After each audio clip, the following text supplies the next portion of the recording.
Since the beginning of the universe, countless unique entities have existed. After many generations of war and advancements, only 3 of these entities reached the apex of evolution. These entities are known respectively as the Gek Dominion, also known as Gek the Firstspawns, the Korvax Convergence, and the Viking Alliance. For generations, the Gek dominated the universe. With their sharp beaks and magical enhancements, they devoured every entity they encountered, whilst advancing out from the centre of the universe with pride. Looking to dominate the other species, the Gek used various methods such as witchcraft, demonic practices, and sacrificial ceremonies. Meanwhile, an unknown entity was making itself known amongst the outer edges of the galaxy. The Aerons, also known as the Sentinels, are mindless mechanical lifeforms that consist of different variations, from small drones to giant walkers to starship carriers. It is said that the Aerons used glass from a realm known as the World of Glass in order to prevent lifeforms from dying. Little is known about this realm, but it is said that death does not exist there. Entering into the universe effortlessly and with astonishing speed, the Sentinels were quickly spotted by the Viking Alliance, and both entities were soon engaged in a decades-long war, later to be known as the Endless War. The Korvax soon began to worship the Aerons as gods. The Viking, known for their violent dispositions, are often involved in conflicts with other entities. Instead of eliminating every entity they encounter, the Viking instead would accept the strong-willed and exile the weak into the vast universe. Having struck a peace treaty with the Gek, the Alliance focused their efforts onto the ongoing war. The Korvax, however, aimed to move as much knowledge from their edge of the universe research base and back to their home system as fast as possible, before the Gek were able to reach them.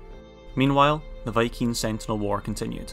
Herc the Great, war leader of the Viking Alliance, carried the responsibility of leading the Alliance forward. Although Herc rarely discussed tactical options with his advisors during war, he would have to make an exception and ask for opinions on how to defeat the Aerons.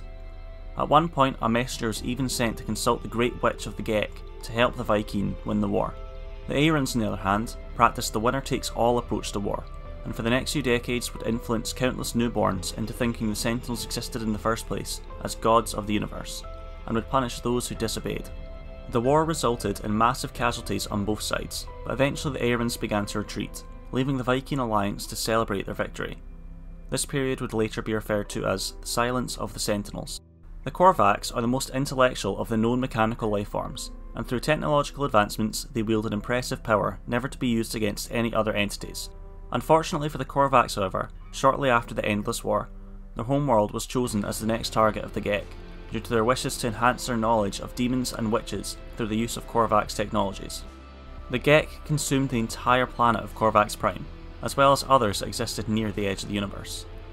Millions of unborn and elderly Korvax were killed, their deaths witnessed by a small number of survivors.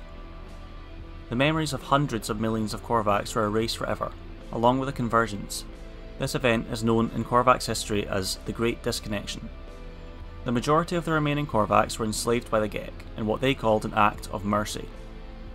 The Korvax were abused and neglected, even into their destruction, where their robotic bodies were stripped down and melted into equipment for the Firstspawns' war efforts. The Aerons attempted to provide aid to the Korvax, who worshipped them as gods, but were ultimately unsuccessful in their attempts. Meanwhile, the Viking Alliance continued to celebrate their victory over the Sentinels. However, this triumph was short-lived. The Gek did not stop with their destruction of Korvax Prime, and wanted the power held by the Viking, along with their quality craftsmanship of weapons and starships. Knowing the Viking were still recovering from the war, the Gek landed a first strike from many directions, destroying all who protected Herc and the Viking Alliance to their last breaths. Herc, soon surrounded by the Gek, took his own life as an offering to the ancestors. It was rumoured that the planet the sacrifice took place on rained for 4 days and 4 nights of hailstorms, freezing every one of the Firstspawns still on the planet. The Gek, having conquered all of their enemies, celebrated for days with corpses and rivers of blood. It was at that moment that the Aerons saw an opportunity to come back and snuck up on the Gek, eradicating them almost completely. The leaders of the Firstspawns refusing to give up fighting were exterminated into dust, as a demonstration of power held by the Aerons. Within a year, the remaining Gek were completely absorbed by the Sentinels and were forced to work for them. The remaining Korvax, having witnessed these atrocities, became dismayed by the fact that they could no longer protect themselves. In the Gek spawning pools, hundreds of Korvax entities sacrificed themselves in desperation, using the nanite clusters in their veins in an attempt to rewrite the genetic code of the first spawn embryos. They instilled the devotion to the Atlas in their minds and turned them into the more modern, commerce-focused race instead of the warriors and conquerors they once were. This was the ultimate downfall of the first spawn empire. Other Korvax attempted to study the Aerons, using the caisson and broken technologies left in space from where the Viking alliances had fought the Sentinels. However, all they could find was a small red marker within the caisson, written in a language the Korvax had never seen before. The text resonated with researchers, and a rumbling vibe came into their mind: the Atlas. This vibe was so immersive, many of the Korvax who touched the casing went insane and ceased to function properly. The leader of the Korvax bowed down to the Aerons willingly, and continued to treat them as gods in order to save themselves from insanity. After the death of Herc, the Viking alliance was scattered in sorrow and despair. Many swore a death oath to avenge Herc, and kill every single Gek until they were wiped out clean. Meanwhile, other Viking accepted the new reality, where the Aerons ruled the universe. The Korvax, now fearing the Sentinels, were still unable to make sense of the markings, and the strange rumbling vibe many of them experienced. The Sentinels were now the controlling force of the universe, and the Korvax could only speculate the meaning of what this strange Atlas was.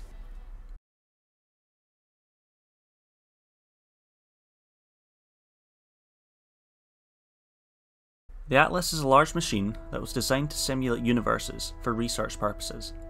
After improvements to its design, the original Atlas was considered bulky and obsolete and was abandoned on the planet it was built on.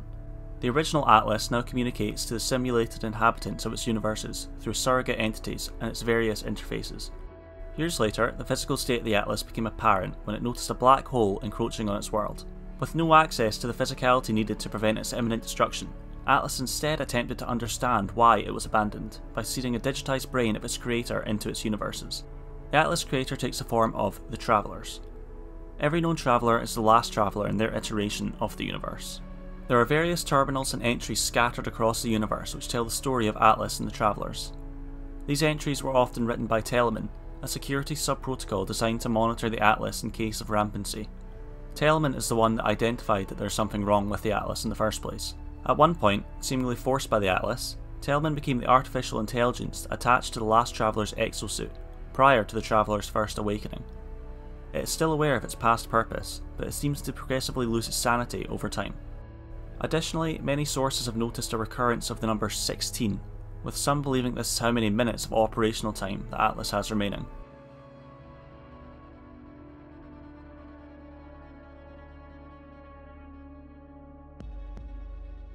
The Multiverse is a seemingly endless number of universes known as iterations.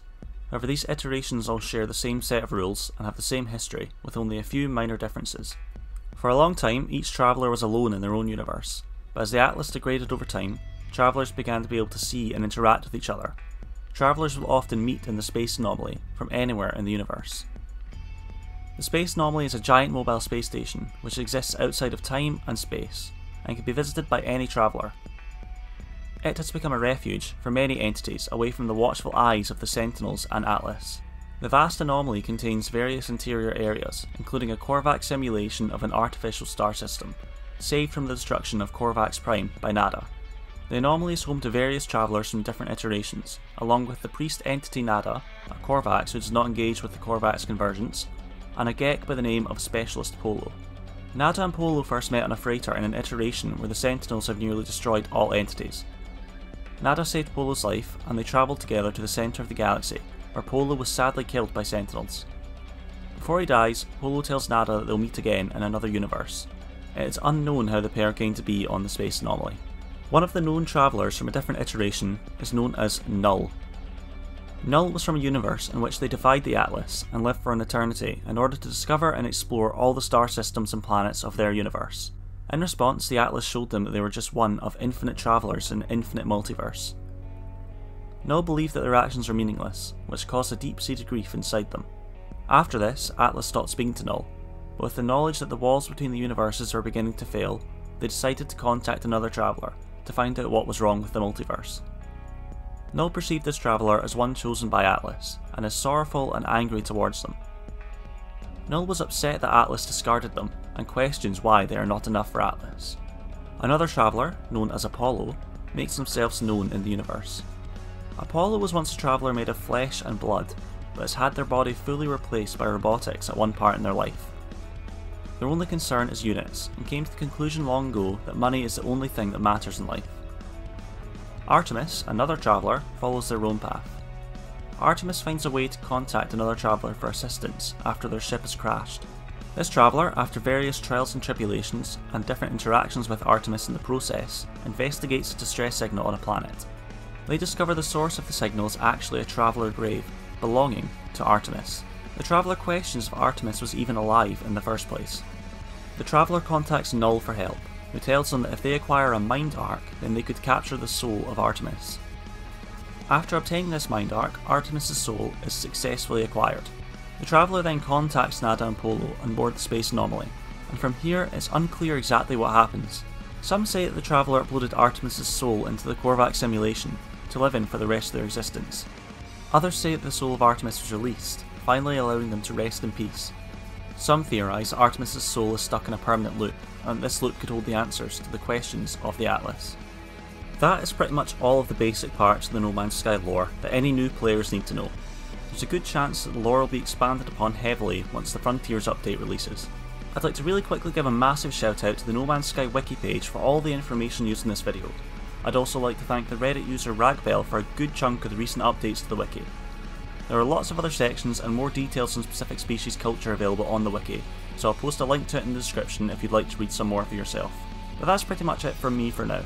Thank you very much for watching, and if you enjoyed, feel free to stick around the channel for a while. I typically do Call of Duty zombies based videos, but I've enjoyed these bigger topic videos recently, so if you'd like to see more like this then please let me know. But for now, thank you again, and I will hopefully see you all next time. Goodbye.